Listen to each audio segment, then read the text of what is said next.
টিয়া ব্যানার্জি দরজাটা খুলবেন জল ছবি রং মশাল স্কুল ছুটির হজমিরা রূপকথার পায়রাদের গল্প বল।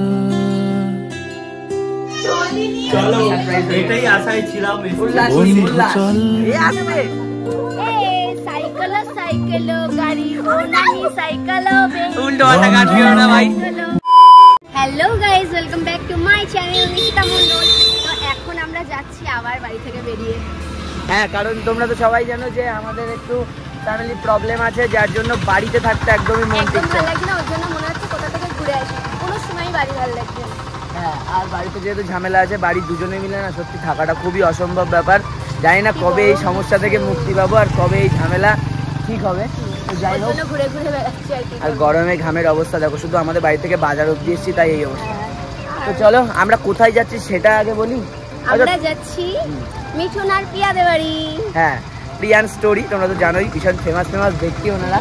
তো ওদের বাড়ি যাচ্ছি আমরা যাচ্ছি, আরো রাহুল দারা যাচ্ছি। রাহুল দারা ওই দিক থেকে যাচ্ছে, কারণ রাহুল দা যেহেতু আর আমরা যাচ্ছি যাই সেটা না জানেন, আমরা সারপ্রাইজ দেবো ওদেরকে। অ্যাকচুয়ালি এটা প্র্যাঙ্ক বলতে পারো, মানে সারপ্রাইজ। মানে আমরা আজকে যাওয়ার কথা ছিল, কিন্তু আমরা বলেছি বাড়িতে যেহেতু ঝামেলা, এই জন্য যেতে পারবো না। আমরা কালকে কিংবা পরশুদিন যাবো। তাই রাহুল আজকেই চলে যাচ্ছে, আর ওদের সেটা না জানিয়ে। আর রাহুল দাও সেটা জানে না, রাহুল দারা আজকে ওই জন্য যাচ্ছে। তো চলো দেখতে থাকো, যেতে যেতে আবার কথা বলছি। খুব গরম গাইজ, আর ভিডিওটা শেষ অবধি দেখো। আজকে ওদের সারপ্রাইজ দেবো, কেমন কি হয় না হয় দেখতে পারবে। চলো।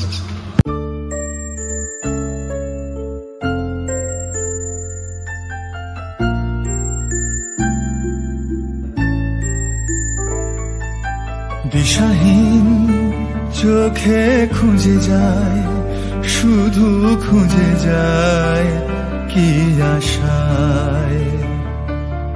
এ শহর বড় আছে না। তো আমরা কোথায় এসেছি সোনাম? তো গাইস আমরা চলে এসেছি কল্যাণী সীমান্ত। হ্যাঁ, ওই যে কল্যাণী সীমান্ত। আমরা মিঠুনদের বাড়ি, হ্যাঁ প্রিয়া আর মিঠুনদের বাড়ির কাছাকাছি। আর মিঠুনদের বাড়ি রিভিল করে দিলাম, কল্যাণী সীমান্তই। চলে আসো, রিভিল করে দিলাম মিঠুন তোদের বাড়ি। এবার সবাই হানা দেবে তোদের বাড়ি। আর অবস্থা দেখেছো, মানে সেই গোবরডাঙ্গা থেকে ট্রেনটা না, আমরা লাস্ট ট্রেনটা আমরা দৌড়ে ধরেছিলাম। ট্রেনটা একদম প্রত্যেকটা ট্রেনই আমরা দৌড়ে ধরেছি, মানে এতটা লেট হয়ে গেছে। ট্রেনগুলোও লেট ছিল, ওই জন্য আর কোনো ব্লগও আমরা মাঝখানে করতে পারিনি সেই গোবরডাঙ্গার পর থেকে। যাই হোক, এখন কি করবো, এখন অনেকক্ষণ আমাদের দাঁড়িয়ে থাকতে হবে, সারপ্রাইজ দেবো, ওর জন্য আমাদের ওদেরকে বলাও যাবে না। হ্যাঁ, আর লোকেশন মিঠুন পাঠিয়ে দিয়েছিল আগে থেকেই, আমি বলেছিলাম, তাই সেই লোকেশন ধরে হঠাৎ করে চলে যাবো ওদের বাড়িতে। চলো। তারপরে এখন ম্যাডাম ফুচকা খাচ্ছে, রাহুল দাঁড়া ওইদিকে ঢুকে গেছে, আর কোনো জায়গায় দাঁড়ায়নি তো। আর রাহুল দাঁড়া ওইদিকে ঢুকে গেছে, ঠিক আছে। আমি বললাম তাহলে তুমি একটু ফুচকা টুচকা খেয়ে তারপরে চলো টোটোয় উঠি আমরাও, মানে ওরাও ঢুকবে, তার 10-15 মিনিট পরে আমরাও ঢুকবো। কিন্তু ওরা, রাহুল দাঁড়াও জানে না যে আমরা যাচ্ছি, তাই তো সবাই সারপ্রাইজ হয়ে যাবে। 10 টাকার ফুচকা খাবা, এতটা জার্নি করে এসে 4টে ট্রেন পাল্টিয়েছো।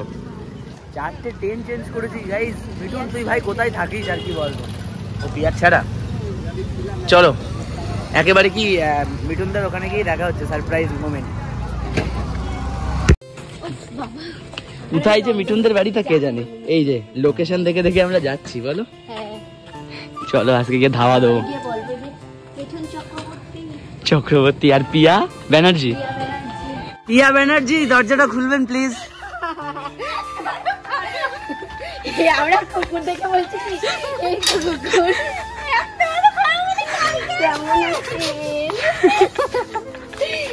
এই হচ্ছে সেই লালু ভলু।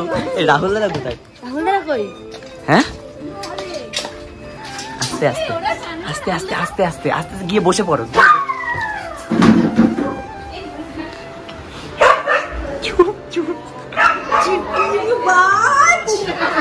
কোথায়?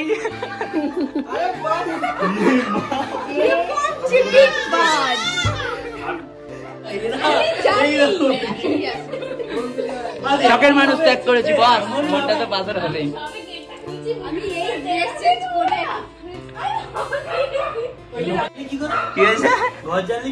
লোকেশন পাঠিয়েছিল মিঠুন।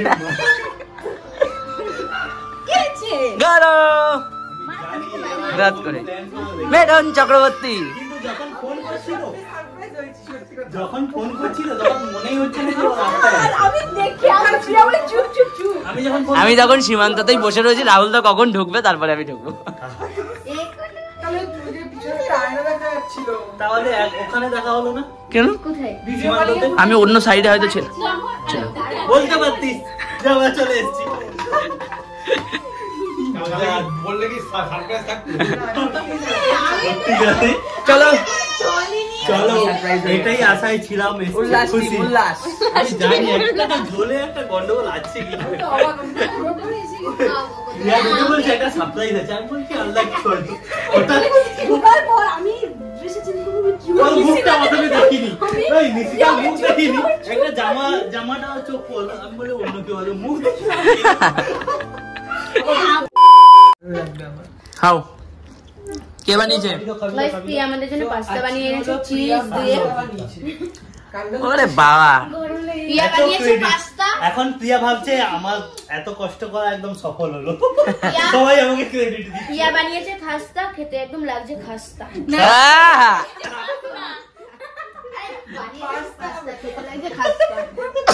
বাবা আরেকটা ডায়লগ হোক, পাস্তা নিয়ে আরেকটা ডায়লগ হোক। খুঁজে পাচ্ছিলাম না রাস্তা। প্রিয়া বানিয়েছে প্রিয়া বানিয়েছে পাস্তা, খুঁজে পাচ্ছিলাম না রাস্তা। হরে কৃষ্ণ। কাঁচরাপাড়ায় গেলে আমি হয়ে যাবো ছেঁচড়া। ছেঁচড়া হয়ে নিশিতা জিতুর বিল করবে।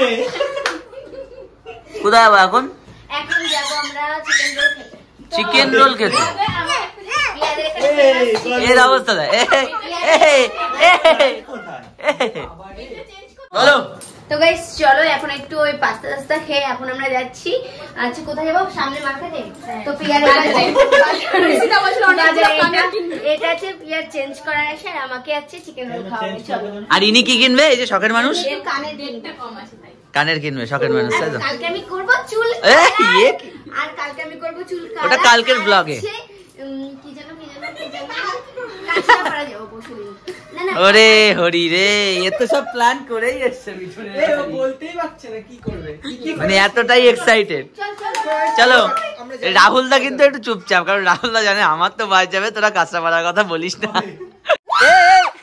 আস্তে আস্তে। সাইকেল গাড়ি ও নানি সাইকেল উল্টো পাল্টা গান গেও না ভাই। ট্রেন সামনে।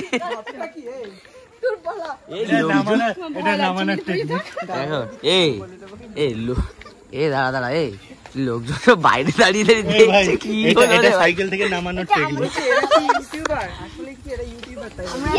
সব কটা ছাত্রা আমরা ফুসকে পাকা। এইদিকে হচ্ছে শখের মানুষ। শখের মানুষ গানের পছন্দ করেই পাচ্ছে না। পছন্দ হয়েছে? এটা ভালো লাগছে। ও কিউট, তোমার থেকে বেশি। আমি তো কিউট নই। আচ্ছা আচ্ছা ঠিক আছে। তাহলে আর এইদিকে হচ্ছে দাদা বোন। অরুণ আইসক্রিম, হ্যাঁ ভাইরাল। মিঠুনদের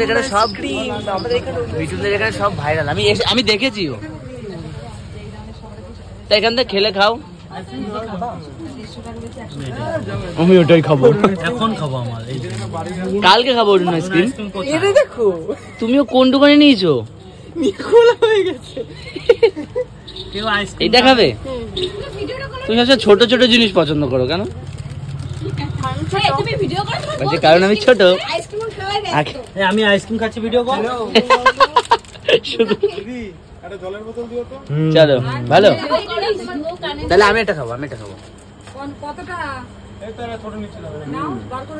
সবার মানুষ এটা এদিক ওদিক কি করে বেড়ায় লোক, আমি বুঝে পাই না। এটা এগ রোল না, এটা চিকেন রোল। এ তো নাম খারাপ করে দেবে মিঠুনদের এখানে। সুন্দর।